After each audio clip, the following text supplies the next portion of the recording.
Hello students, now we have to start the chapter that is the rise of nationalism in Europe. ठीक है, तो इसमें हमने देख लिया था अबाउट द फ्रैंकफर्ट पार्लियामेंट, है ना, उसके बारे में हम डिस्कस कर रहे थे कि फ्रैंकफर्ट पार्लियामेंट किस तरीके से जर्मनी में बनी.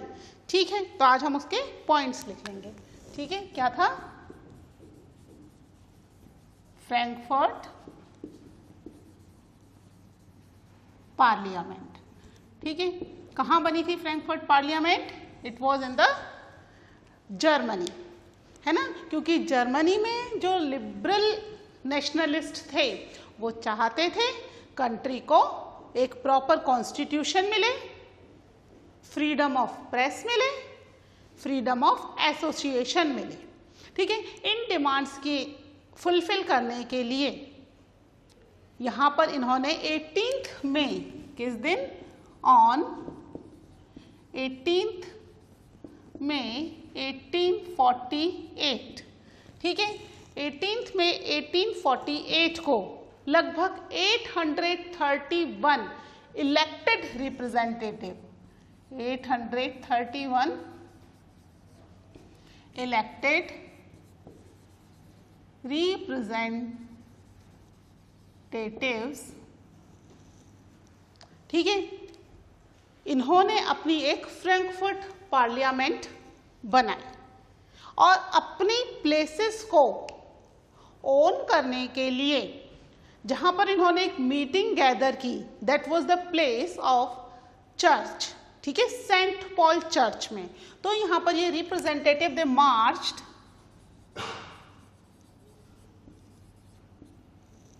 To took their places.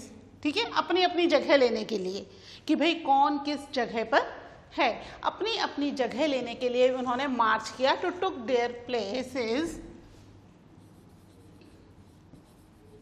Conveyed to, कहाँ पर, किस जगह पर हो रहा था ये? It was on Saint Paul church. ठीक है, सेंट पॉल चर्च की तरफ इन्होंने मार्च करना शुरू किया. ठीक है, to took their places in Frankfurt parliament. इनके फ्रैंकफर्ट पार्लियामेंट में इनकी क्या प्लेसेस है? Took their places in Frankfurt parliament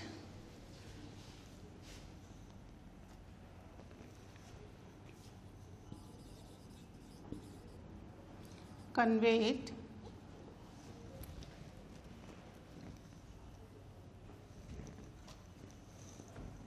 ठीक है, conveyed to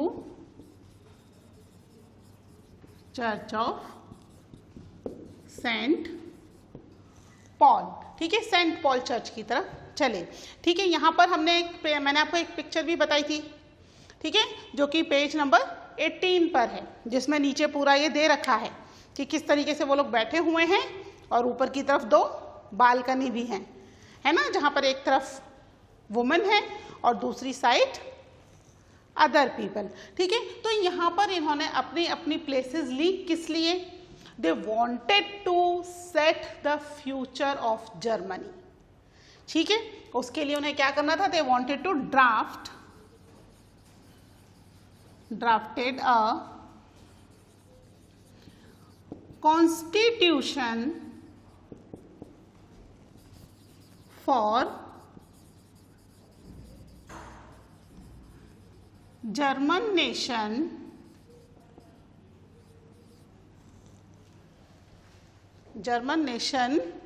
ठीक है, जर्मन नेशन के लिए करना था यहाँ पे टू बी हेडेड बाय.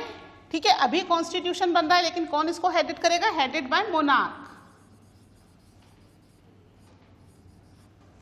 ठीक है, हेडेड बाय मोनार्क. मोनार्क क्या हो जाएगा? He become the subject of the parliament. ठीक है, तो यहां पर मोनार्क को इन्होंने क्या बना दिया? Subject to the parliament. Headed by monarch, subject to parliament, यानी कि कंट्री में राजा तो रहेगा लेकिन राजा किसका सब्जेक्ट हो जाएगा? कॉन्स्टिट्यूशन का। Means they have to act according to the constitution. Constitution के द्वारा दिए गए राइट्स के अकॉर्डिंग ही हैव टू एक्ट। ठीक है, इस समय जो प्रूशिया के किंग थे, ठीक है, that was the Frederick Wilhelm. ठीक है, Frederick Wilhelm was the king of Prussia. उन्होंने इस चीज को रिजेक्ट कर दिया। वो नहीं चाहते थे कि वो पार्लियामेंट का सब्जेक्ट हो या कॉन्स्टिट्यूशन उन्हें कंट्रोल करे, है ना। तो उन्होंने इसको टोटली रिजेक्ट कर दिया। ठीक है, king of Prussia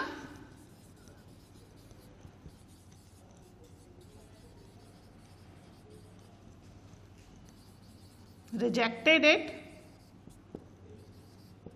and reject तो कर दिया, लेकिन अब कंट्री में क्योंकि इतने सारे लोग क्या हैं, they were in support of Frankfurt parliament, तब फिर उन्हें क्या करना पड़ेगा? अपनी पोजीशन मजबूत करने के लिए उन्होंने क्या किया? Join the other monarch. ठीक है, दूसरे मोनार्क जो कि अपने यहां पर बनी हुई इन इलेक्टेड असेंबली से परेशान थे, उसको ज्वाइन कर लिया। Join other monarch to oppose the elected assembly. ठीक है, जर्मनी ही अकेला नहीं था, और भी जगह इस तरह के काम हो रहे थे यूरोप में। हमने बताया ना आपको कि फ्रांस में जो होता था वही फिर यूरोप में दूसरी जगह चल रहा था। तो फ्रांस में भी यही हुआ था कि जो मोनार्क था he was the subject of the parliament. ठीक है, तो जर्मनी ने भी वही करने की कोशिश की, पर यहाँ पर किंग ऑफ प्रूशिया ने इसको एक्सेप्ट नहीं किया, टोटली रिजेक्ट कर दिया, और उन्होंने यहाँ पर दूसरे किंग्स की जो असेंबली वो था, ग्रुप था, उस ग्रुप को ज्वाइन कर लिया, जिससे कि वो क्या कर सकें? इस इलेक्टेड असेंबली को अपोज कर सकें। ठीक है, अब इसको अपोज तो कर रहे हैं, लेकिन यहाँ पर ये इलेक्टेड जो असेंबली है, ये इलेक्टेड असेंबली भी अपने सभी लोगों को लेकर नहीं चल रही, यानी पूरे नेशन को साथ लेकर नहीं चल रही है। यहाँ पर वर्कर्स और वुमेन है ना, पुअर पीपल और वुमेन को इन्होंने पूरी तरीके से नेग्लेक्ट कर दिया है। केवल मिडिल क्लास पीपल, क्योंकि जो एरिस्टोक्रेसी है वो किसको सपोर्ट करती है? एरिस्टोक्रेसी तो हमेशा राजा को, मोनार्क को सपोर्ट करेगी एरिस्टोक्रेसी, है ना। तो यहाँ पर एरिस्टोक्रेसी मोनार्क को सपोर्ट कर रही है, तो अब बची मिडिल क्लास। तो मिडिल क्लास ने यहाँ पर ये फ्रैंकफर्ट पार्लियामेंट बनाई, और साथ में इन्होंने पुअर पीपल और वुमेन को इंक्लूड नहीं किया, जबकि कंट्री के अंदर वुमेन ना केवल पॉलिटिकल ऑर्गेनाइजेशन बना रही हैं, बल्कि अपना खुद का न्यूज़पेपर भी चला रही हैं, और बहुत सारी अलग अलग तरह के एसोसिएशन और वर्क में इन्वॉल्व हैं। उसके बावजूद they were not the subject of parliament, they were only the visitor और द ऑब्जर्वर। केवल ऑब्जर्व कर सकती हैं क्या हो रहा है, या जो पार्लियामेंट है उसको अगर वो आकर के घूमना चाहें तो घूम के चली जाएं। उन्हें वहां पर काम करना, यानी पॉलिटिकल राइट नहीं दिए गए। प्लस पुअर पीपल को भी इन्होंने इसमें नेग्लेक्ट कर दिया, जिसकी वजह से इसका जो सोशल बेस था वो ज़्यादा समय तक टिक नहीं पाया, क्योंकि एरिस्टोक्रेसी अगेंस्ट है, पुअर पीपल को इन्होंने नेग्लेक्ट कर दिया। तो केवल मिडिल क्लास से एक कंट्री, पूरी कंट्री की पार्लियामेंट नहीं चलती, जिसकी वजह से क्या हुआ? इसका सोशल बेस खत्म हो गया। ठीक है, तो क्या हुआ? It lost its social base due to workers and women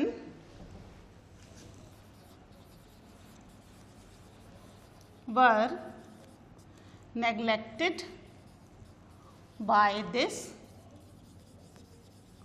parliament। ठीक है, वुमेन और वर्कर्स को इन्होंने टोटली नेग्लेक्ट कर दिया, जिसकी वजह से ये पार्लियामेंट ज़्यादा समय तक चल नहीं पाई और ये फ्रैंकफर्ट पार्लियामेंट खत्म हो गई। ठीक है, लेकिन कंट्री में एक तरीके से क्या हो गया, एक फ्रीडम या कॉन्स्टिट्यूशन की डिमांड बहुत तेजी से बढ़ने लग गई, है ना। तो कंट्री के अंदर एरिस्टोक्रेसी या हम कह सकते हैं मोनार्क को ये चीज समझ में आ गई थी कि ज्यादा टाइम तक लिबरल नेशनलिस्ट को वो लोग रोक कर नहीं रख सकते। ठीक है, तो अगर उन्हें कुछ टाइम तक रोकना है तो कुछ राइट्स या कुछ फैसिलिटीज उन्हें प्रोवाइड करनी पड़ेगी। तो यहाँ पर कुछ कुछ फैसिलिटीज और राइट्स उन्होंने प्रोवाइड की। एक बार ये नोट डाउन कर लो, फिर हम देखते हैं क्या राइट्स उन्होंने प्रोवाइड किए। ठीक है,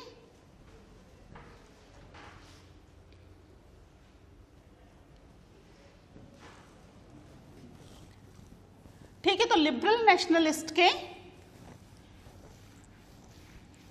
जो रेवोल्यूशन चल रहे थे कंटिन्यू, उसकी वजह से ऑटोक्रेटिक मोनार्क जो है वो अपनी कंट्री को कंट्रोल करने के लिए they have to provide few rights. अगर वो राइट्स प्रोवाइड नहीं करेंगे तो क्या होगा, वापस से रिवोल्ट शुरू हो जाएगा, है ना। अभी तो उन्होंने फ्रैंकफर्ट पार्लियामेंट को शांत कर दिया, लेकिन ज़्यादा टाइम तक, क्योंकि फ्रैंकफर्ट पार्लियामेंट को प्रॉपर सपोर्ट नहीं मिला, लेकिन ज़्यादा टाइम तक ये नहीं किया जा सकता। तो इसके लिए उन्होंने लिबरल नेशनलिस्ट के दबाव में आकर के कुछ राइट्स प्रोवाइड किए। ठीक है, क्या किए, it forced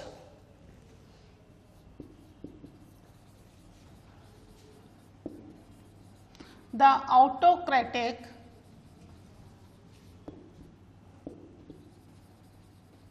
monarch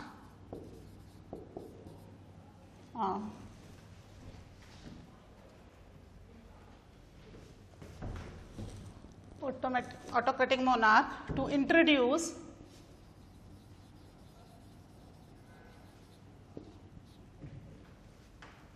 some rights।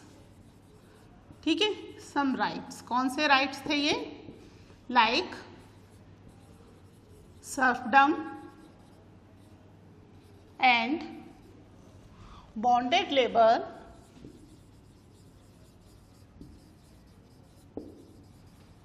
वर एबोलिश्ड। ठीक है, यहां पर सर्फडम और बॉन्डेड लेबर को इन्होंने खत्म कर दिया, जो कि यूरोप के कुछ पार्ट में ऑलरेडी हो चुका था। ठीक है, यूरोप के कुछ पार्ट जैसे कि ईस्टर्न यूरोप, है ना, और सेंट्रल यूरोप में ऑलरेडी सर्फडम और बॉन्डेड लेबर को खत्म कर दिया गया था। तो यहाँ पर वेस्टर्न यूरोप में भी इसको खत्म करना पड़ा मोनार्क को।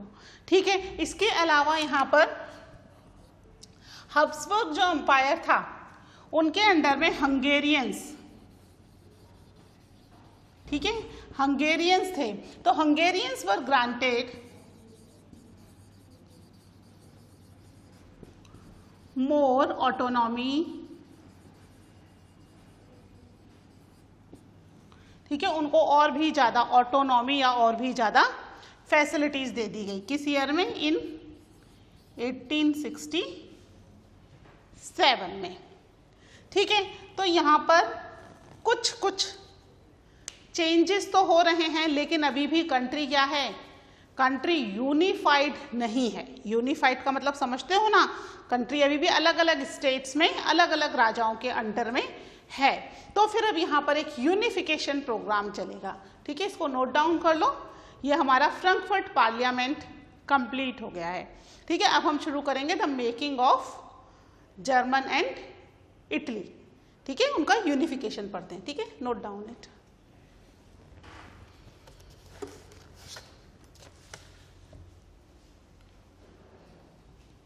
ठीक है, इसको रब कर रही हूं मैं।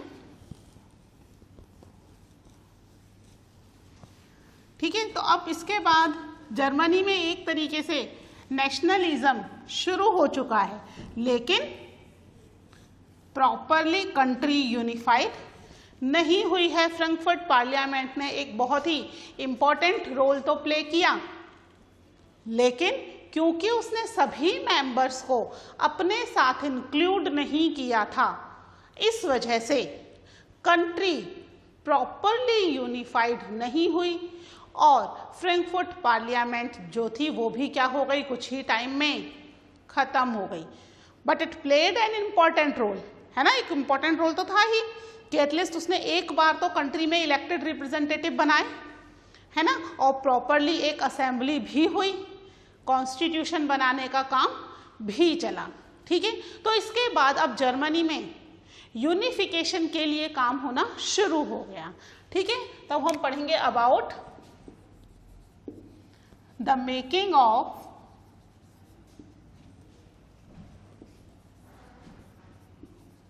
जर्मनी एंड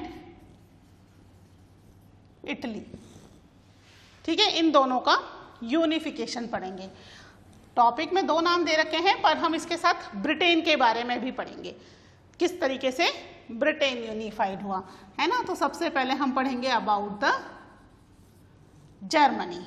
ठीक है, कि जर्मनी जो है यहाँ पर क्या क्या हुआ, किस तरीके से ये यूनिफाइड हुआ। ठीक है, इसके जो इंपॉर्टेंट पर्सन थे that was the auto von Bismarck,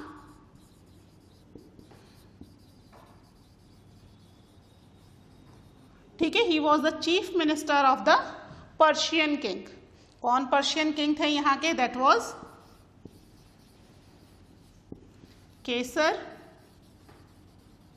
William first, he was the ruler of the country. ठीक है, इसके बाद नेक्स्ट यूनिफिकेशन हम पढ़ेंगे इटली का। ठीक है, इटली के अंदर पूरी इटली कई सारे पार्ट्स में डिवाइडेड थी, लेकिन जो मेन पार्ट था, यानी जो इटालियन प्रिंस जहां रूल कर रहे थे, उस जगह का नाम था सार्डिनिया पिडीमोंट। ठीक है, इसके यूनिफिकेशन में जो इंपॉर्टेंट रोल प्ले किया दैट वाज द केबोर, और सार्डिनिया पिडीमोंट के चीफ मिनिस्टर थे ये। ठीक है, और वहां के राजा, सार्डिनिया पिडीमोंट के राजा दैट वाज द विक्टर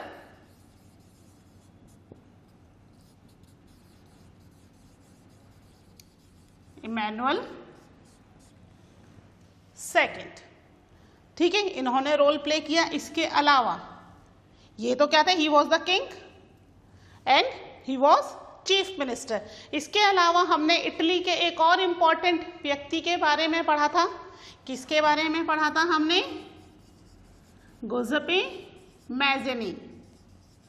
ठीक है, इन्होंने सबसे पहले इटली के यूनिफिकेशन का काम किया था, but it was failed unfortunately, लेकिन शुरुआत इन्होंने ही की थी। और गुज़ेप्पे मैज़ेनी से इंस्पायर होकर एक और पर्सन थे दैट वाज जोसेफ गैरिबाल्डी।